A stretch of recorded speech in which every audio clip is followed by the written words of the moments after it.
Hi everybody and welcome to another session. Today I'm going to be talking about Revit tips and tricks. For today's agenda, I'm going to be talking about 8 things. The first one is going to be talking about is how do you remove part of your CAD drawings using Revit. The next one I'm going to be talking about is that how you have hatch following an arc surface. The next one I'm going to be talking about is the room boundary alternatives, level calculated height, using area plans to generate your key plan, how you get your flexible group, how you cheat your dimension, and finally a mystery bonus. Let's get started. All right, I'm just going to start the new project. Now, keep in mind when you receive AutoCAD drawings from consultant, what tends to happen is that you're going to get this sort of a drawing. So I'm just going to import in a drawing, a CAD drawings. Let's see. It's going to use one of the landscape drawings I have. I hope I can find it. Okay, so let's go into this particular project. So what happens is that when you receive files, sometimes what tends to happen is that they're going to give you this bunch of drawings that is they're all over the place. So in most cases, they're very, very difficult to work with. Let's say, for example, all I want is this portion of the drawings, and they provided all this drawing.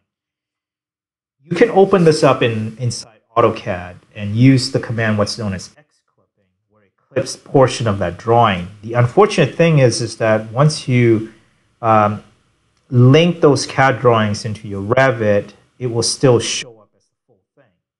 So the previous X-clipping just doesn't really delete any portions of the drawings. It only hides part of it. So what I'm going to show you here is that how you get rid of the rest and only show the portion of it. So the first thing you're going to do is that once you insert this in, you're going to basically just edit the crop. Okay? Just get rid of that. Here what I'm going to do is that I'm just basically going to follow which area you want to keep. So I'm going to keep this area. Okay. You can have as big as wide as you want. Like you can have like a different area where you want your drawings to be kept. So here, this is what I want. The next thing I'm going to do is I'm going to go export this drawing out. Okay, this is what I want. Now what I'm going to do is that I'm just going to basically update this, project 1. And overwrite that. And then I'm just going to use the level 2 as just an example to show you what happens. Okay, so let's say project 1, current view. And then when you hit open, you notice that you only get this portion of it. Now, the benefit of this is that you're basically cutting down the amount of drawings that's going to be put into the drawing. So let's say I'm going to link this in. I'm just going to show you the size. Okay, so for this one, you notice that it cuts your drawing size by half. So when you look at this update is 1 megabyte versus only 645. So when you have big drawings, you don't know what's in it. This will help you cut down the numbers of unknown objects. And most of the time, the minute you link the drawings into your Revit, it will balloon your size of your file. So by doing this, it actually helps you reduce the file size. Right, let's move on to the next one. Okay, let's say next one I'm going to do is that following hatch arc surface. So what I'm going to do is I'm just going to get rid of this. Actually, let's go level 2. Let's get rid of that. All right, so let's, for example, you're doing a floor. Let's say this is an arc. Okay, let's say you're doing some sort of a pavement system where this is going to be 2 meters. Let's offset this in 3 meters. Okay, 3 meters, 3m. And what I'm going to do is that I'm basically going to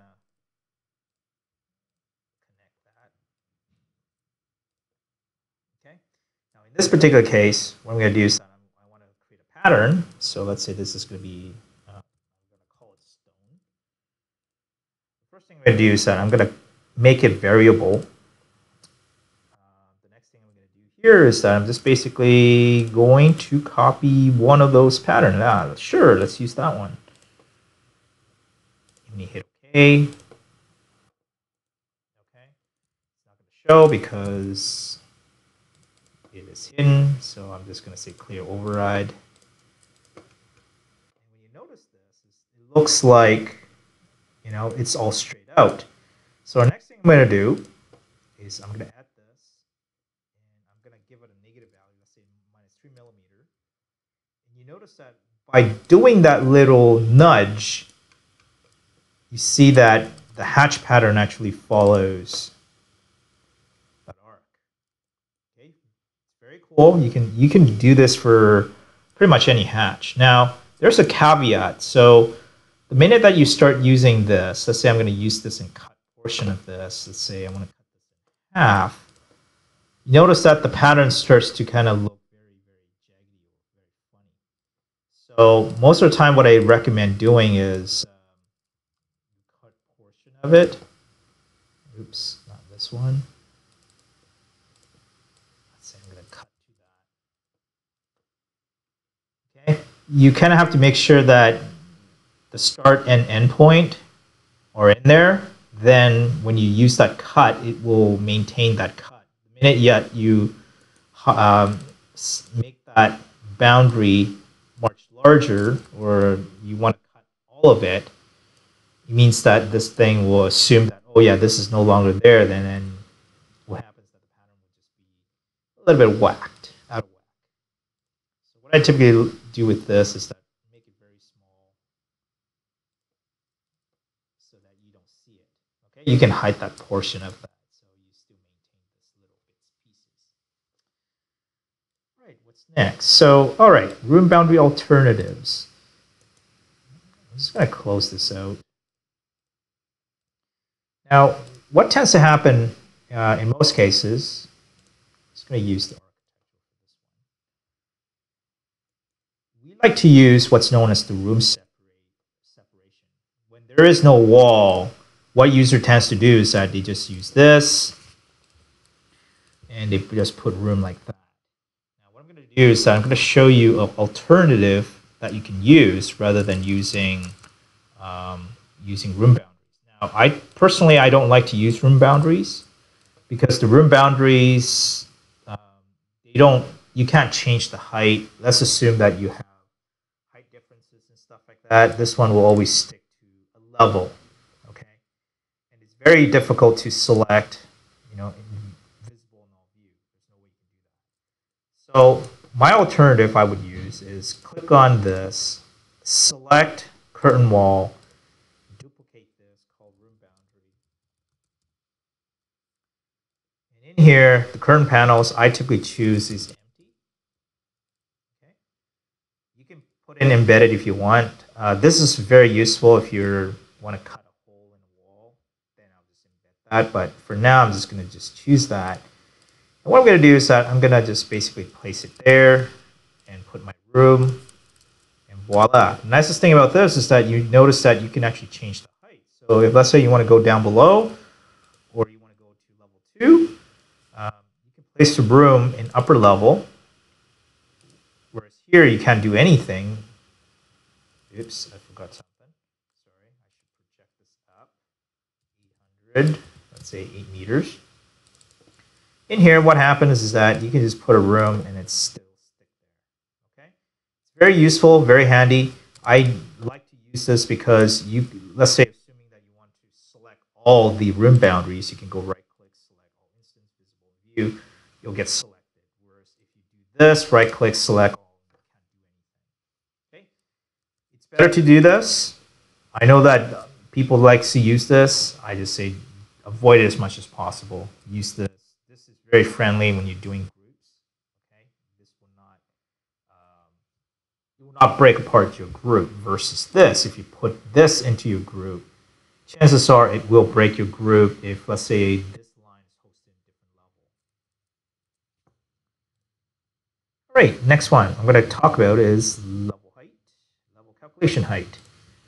All right, let's delete all this. Now, in this particular case, let's say I want to do a wall. Say generic, it's fine.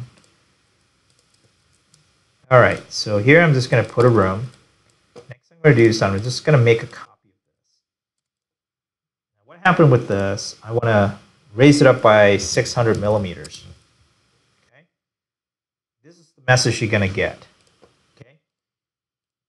The reason why is that is because room is a very sticky situation. When it's first introduced, it wants to be at that particular level. So if you have anything, let's say this wall is higher than 600, right? This particular room will not recognize this wall. It just assumes that, oh, it's missing. So how do you fix this? Easy fix. What you do is that you go to an elevation, you select that particular level. You see that there's a computational height. So what you can do is that you can say, okay, I want it to be 1200 millimeters, or you can say 5 feet. I typically make it 5 feet. And guess what? Basically, any elevation, let's say, for example, your room, it's above a certain level, then calculate it. Okay, just basically, it's a good way to override your calculation so that you don't get into this scenario. All right, using area plan to generate your key plan. Okay, this is a very cool trick. I know that Autodesk has this, how do you create key plan? How to create Revit key plan. Okay, first thing you gotta do, it refers to is that when you go into their knowledge network, right, it'll show you how do you create it using detail lines within this. And to me, you can do this, but I warned you not to do it because it would not help you in terms of making it live. Because a lot of our plans are, like whenever there's changes, this will not help you. So you can view it. Just type in Google search, create key plans with Revit. It will give you this, but I don't recommend it. Now, how are we going to do it? I'm going to open up a project first. I'm just going to close this so that I don't have any project open. So what I'm going to do is I'm just going to use this project as an example. Actually, this is, no, this may not be the good one. Let's open up another project, the larger one, so you can see it.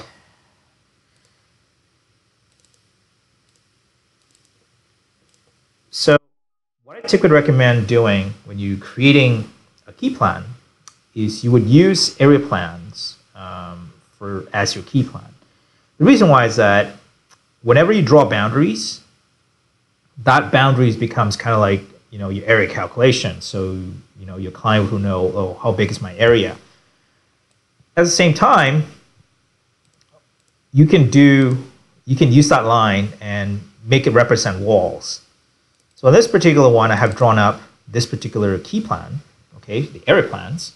So you notice that you just have all these area lines with the areas. So the first thing I would do in this, duplicate from your area plan, okay. Here I'm just going to call it level 1 key.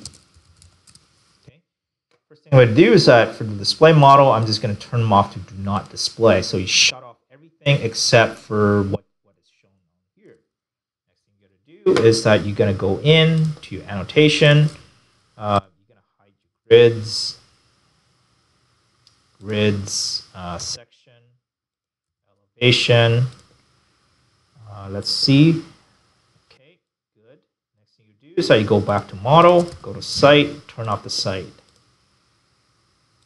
Okay, what you're seeing is this. Now the next thing you're going to do is you're going to go to line, and within that line you're going to say, okay, for this boundary I'm going to make it, let's say 6. Color, I just want it to be black and solid line. Okay. For the areas, you can turn them off or you can turn them on. But for me, I prefer just off for now because you can actually change the color. Okay, that looks like a key plan. So what you can do with this is that you can change the scale to, let's say, 1 to 100. Right. This is what it's going going to look like. Now, if you place it into the plan, let's say, for example, I get a cover page. It may not be useful. Now, what we're going to do is that you're going to basically put it in and see if it fits. Okay, okay, that looks good. So now what I'm going to do is I'm going to change that to title with underline and call it like level 1 key plan. Okay, it's pretty simple like that. Now, the benefit of this is that you can actually go in here and you can actually add your own color. So what you can do is that, okay, review, let's see, annotation, color, fill legend. Okay, put it in, and it tells you what you want to put it in. For now, I'm just going to say, okay, building outline. There we go. So, the nicest thing about this is that you can also do tagging. So let's say, for instance, I want to do tags. Let's say area tag. Doesn't know what this is. Okay, that's a suite A1, B1, etc., etc. So you notice that the key plan becomes very, very useful, and that this particular objects are linked with your areas. So every time when someone updated this particular area plan, your key plan also gets updated. Now, the other thing I like to do with this is I like to add in, let's say, color. For instance, I'm going to duplicate this, call suite names, and then I hit apply. You notice that only certain color shows up, but if you want to modify, let's say I want this to be colored, then you can go in here, and I believe that is the CRU. So I'm just going to turn this on, all of these. And then you can also customize it. You don't have to be solid fill. You can make it like, okay, this one I want to make that pattern. This one I want to make it sand. And this one I want to be diagonal or hex. Let's make this diagonal.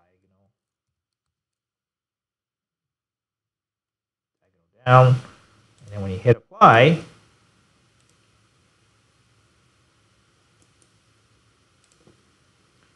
yeah, sometimes it does that.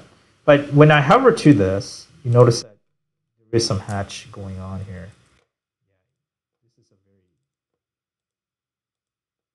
This is a very finicky. I'm gonna hit apply. There we go. You kind of have to do it twice, then it goes through that. It's a very weird thing because color schemes sometimes you kind of have to say, okay, hit apply first, and then you hit the second apply, then it will work. Okay. So that's basically a quick key plan that you guys can do. So how I would do it in this particular project is that I have this key plan already set up. So what I have is that I have a building. Okay.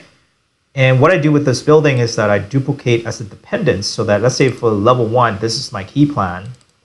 But for this one, I only want to show this one. For this particular case, I have this as a whole thing, and then I just basically split up from building A to building B, and then same thing here.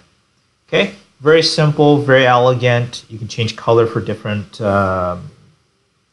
different setup. It's a very, very powerful thing. So whenever a user changes their boundaries, this thing gets automatically updated, so you don't have to worry about whether or not your key plan is always going to be updated because it's always going to be updated. All right, that's just a gist of how you create key plan using area plan. Okay, the next topic is going to be the interesting one. It's going to be calling the flexible group. So I'm going to use this plan, and then I'm just going to copy this and paste it into another project. Okay. Whether or not you like groups or not, it really depends on how you were taught to do your project. Now, I know in my previous job, one of the old BIM managers told me that you should never have groups. Okay, groups are bad. Okay, I've started to dig into the groups and ask myself, okay, what makes groups so bad? Now, one of the bad things about groups is that if there is a different heights in between groups, what tends to happen is that your group is going to break. So here I'm just going to copy it in a simple group. Right? So right now you have difference in levels. So whenever I change this up, you notice that this group actually follows that. Okay.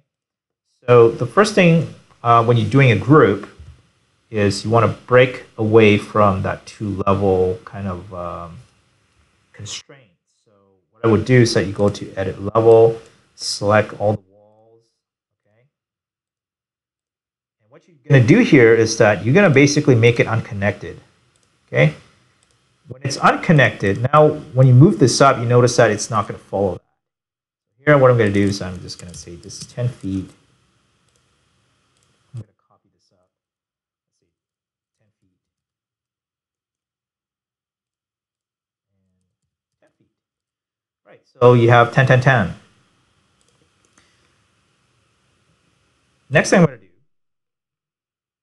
I'm just going to add a floor. Okay. I'm going to make this floor, let's say, 1 feet. So let's see, we name this, I'm going to say 12 inches. And just make it 1 feet.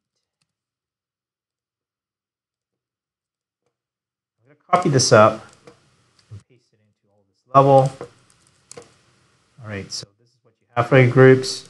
Now, the next thing you want to do is that I should stretch this out a little bit further.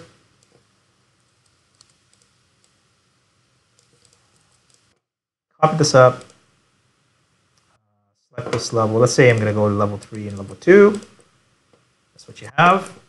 Now, if I move this up, you notice that it doesn't follow it. So how do you make the wall follow that? So what I'm going to do is that I'm going to basically select the wall. Okay, so it's kind of tricky. If you just have to do this a couple times in order to get it. So I just basically tap this. The next thing I'm going to do is I'm going to attach it to the underside of this. Okay. And now what I have is that I could just move this up, move this up, move this up. They're all independent. Okay. Very nice. You have one group that basically covers the other level, so make it flexible. Now, why would you do that, right? So why don't just use a simple group? Now, the caveats of the group, say I'm going to copy it in one of the other groups. Let's say not well known. Let's say for example that one. Now, what's the difference between, let's say, unconnected versus connected? So what I did here is I'm just going to basically paste that in. And when you start to copy this up, let's say I want to paste it up current level 3. Okay. The minute I start to stretch this up, you notice what happened. Okay. This is a kind of like the dreaded message that everybody gets whenever they try to adjust height within Revit. Most cases, what people do is that they either cancel or fix group, or either you detach the group. So it's a mess. So what I typically recommend user doing is that in order to keep that from happening, you have to make sure that your height has no constraints. So no constraints. That's the first lesson. You can attach the wall to the underside, and now when you start moving it, you will not get that message. All right, this helps a lot when you're doing a lot of massive projects with massive towers that you have to make this thing show up, and then some of them are the same unit but different level. This is the technique that I would use. All right, next one I'm going to do, the cheat your dimensions. Okay, I'm going to go to floor plan. So, let's for example, you want to cheat your way. This is going to be, I'm going to do two things. First, I'm going to do the imperial version, and then I'm going to do the metric version. So for the imperial version, let's assume that this is your dimension. Let's assume that this is 24 feet. Now, in certain cases, you want to, rather than changing a model, this happens a lot, especially in a project where you have no time to modify your project to suit that particular number. So rather than doing that, the first thing you do is that you want to change the dimension. So when you go in here and say, okay, I want this to replace it with 23 foot 6 inches, right? Now you always get this warning saying that, oh no, you can't do that. Okay, they don't want you to cheat. That's very annoying. Sometimes you have to do that. In AutoCAD, sometimes you have to do that because, you know, what is your value? Is it fix the model, do it correctly, and then waste 20 hours for something that was only needing 5 minutes to do? Okay, I'm not gonna judge people. I know that this is kind of like, okay, you should not do this in Revit. Revit should be you should always build everything properly inside Revit. But for me, it's like, you know what? It's all about time. Like most of the time, you don't have time. You have to cheat your way, and this is how you do it. First thing you do is that you would do character map. Okay, that's the command. Okay, once you say hit that, it will bring you up this particular menu. Next thing you do is that you go to that font that it's an Arial font. Okay, scroll all the way down until you find the magical this guy right here, those two dots. Okay, I'm gonna go select that, copy that. Now I'm gonna replace this. Okay, it's gonna look different, but when you hit OK, you notice that it looks the same as the previous dimension. Okay, so this is how you do it. If you want to modify it, okay, let's say for example I want to do the metric version. How would you do it? Let's say for example here. I'm just gonna say this is metric. Pardon my spelling. But here I'm just gonna say, okay, give me a millimeters.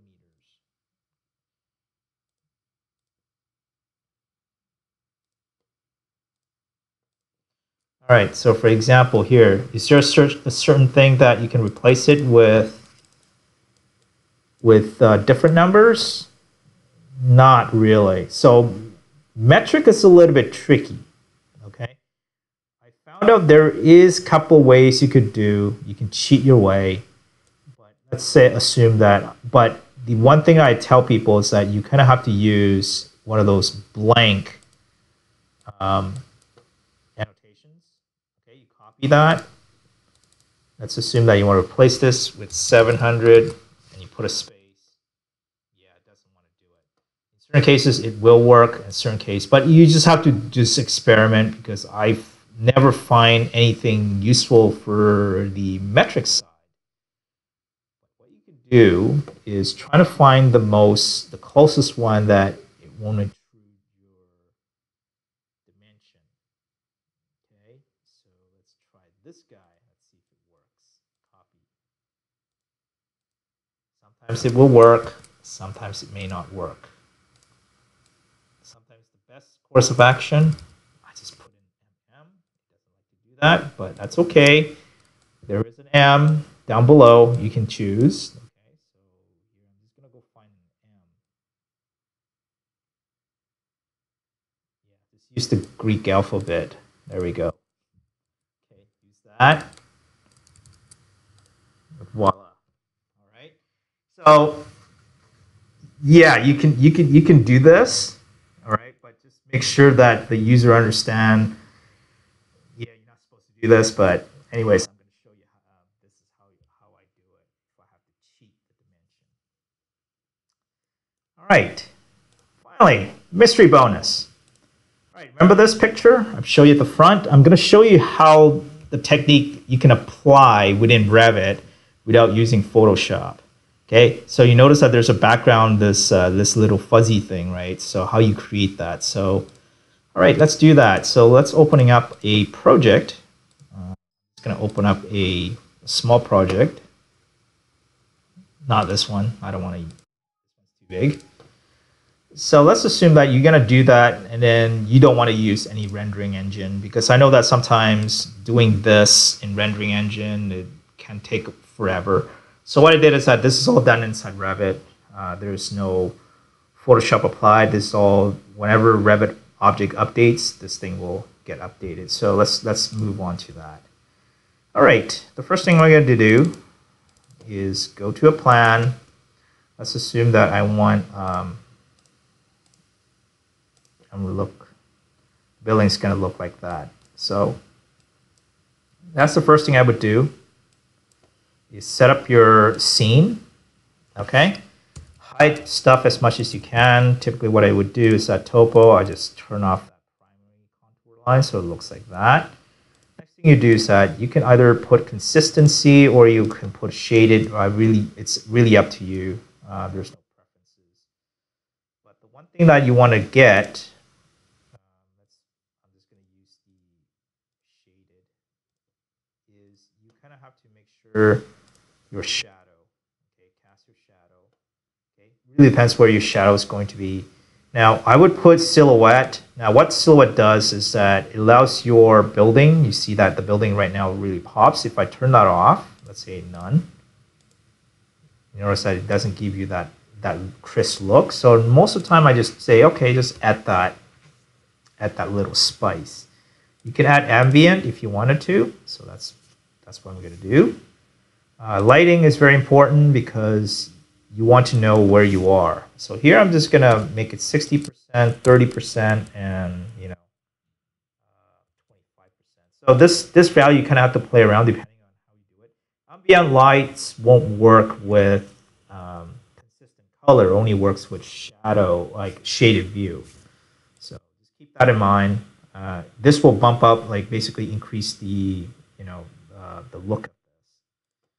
All right, the next thing I'm going to do is that I'm going to add an image to the background. So I'm assuming that everybody knows how that's done. So what I'm going to do is that I'm just going to go into let's say background watercolor. I like watercolor.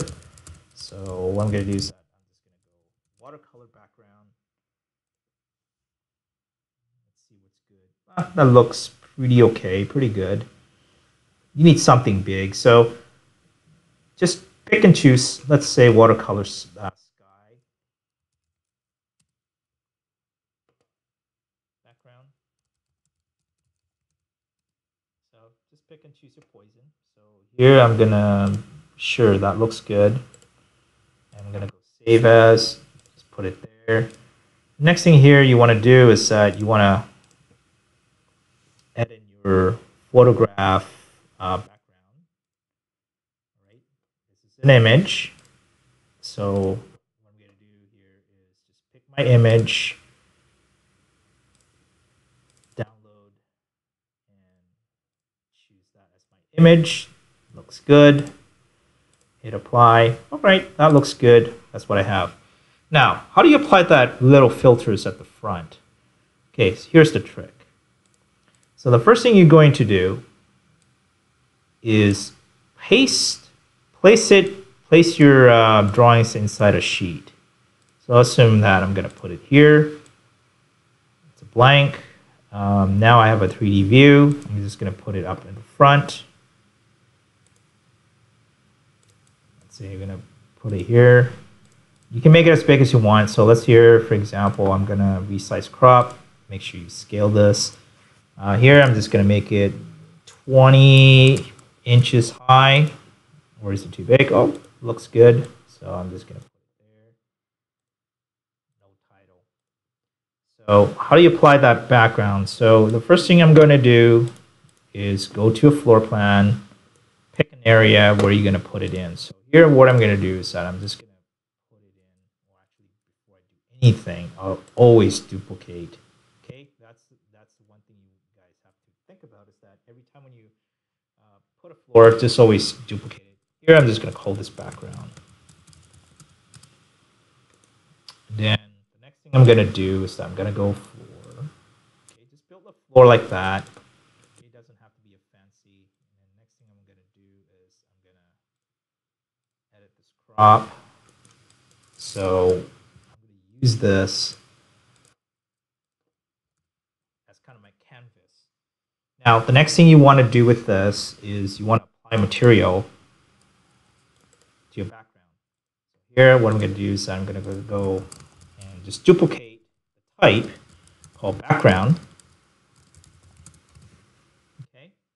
In this background, what you're going to do is that you're going to customize the material. So the easiest way to do it is take the default. Doesn't matter what it is. I just usually use the default because default doesn't have anything. I create and call it image. Okay. Now this appearances, what you're going to do is that color, I'm just going to leave it as it is. The next thing you're going to do is that the images, what are you going to choose? Now, the next thing I'm going to do is I'm going to go back and Google search a background. So what I have is that I search for sketch background. Okay, this is kind of like the effect that you can get.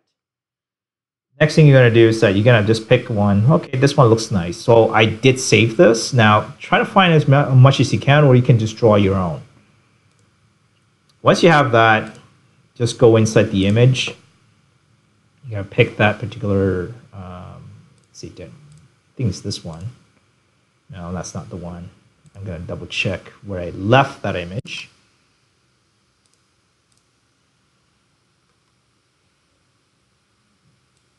All right, I didn't save it.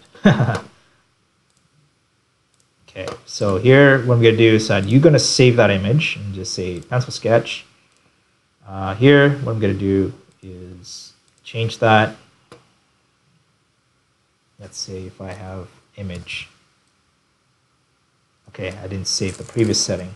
Yeah, this is why when you press escape, it would always automatically escape. Image, I'll make it white. Appearances, again, I'm just gonna make it white. Image, demodify, let's say that's what I want. Looks good. Now you can change this pattern. I'll leave it up to you how you want to change it. You can make it as big as you want. Typically what I do is that rather than scale, I'm not sure what's the size. So I usually just make it like, let's say 5 feet by 10, or let's say 10 foot by 5 foot. Let's see what kind of result I'm gonna get. Looks good. If it looks good, then okay, okay, and okay, and okay. Now, the next trick you're going to do is change this to realistic. Okay. Notice that, okay, that looks good, but unfortunately the pattern is too small. So you want to basically increase the size. So in here, image, you're going to go in here.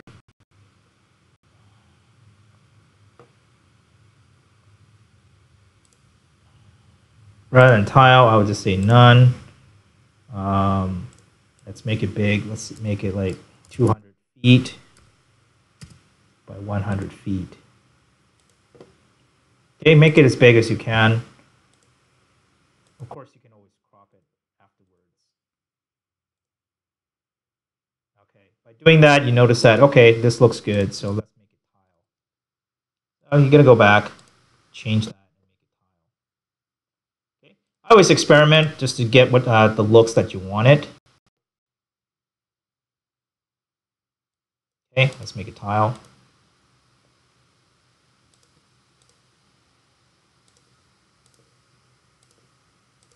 Okay, that's what you have. Next thing you're going to do is you're going to crop it down, very small things. And one thing I would do with this is change the transparency of the floor. Here I'm just going to make it transparency about 80%. But if you want, you can make it like 85% so that very few can go through. That's what I want. Now what I'm going to do is that once you have that, you're going to basically put in your background. All right, that's how you create that effect. So here, go back.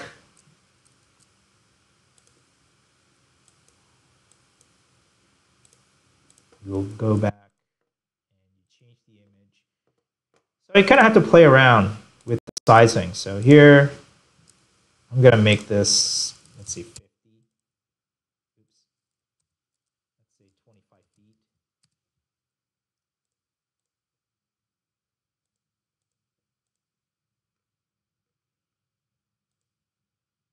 That's a bit too small. So let's reduce that, or increase it, sorry.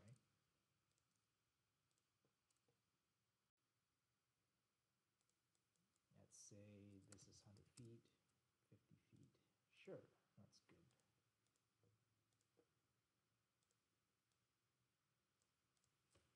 Once you've done that, you notice that you're going to get that effect.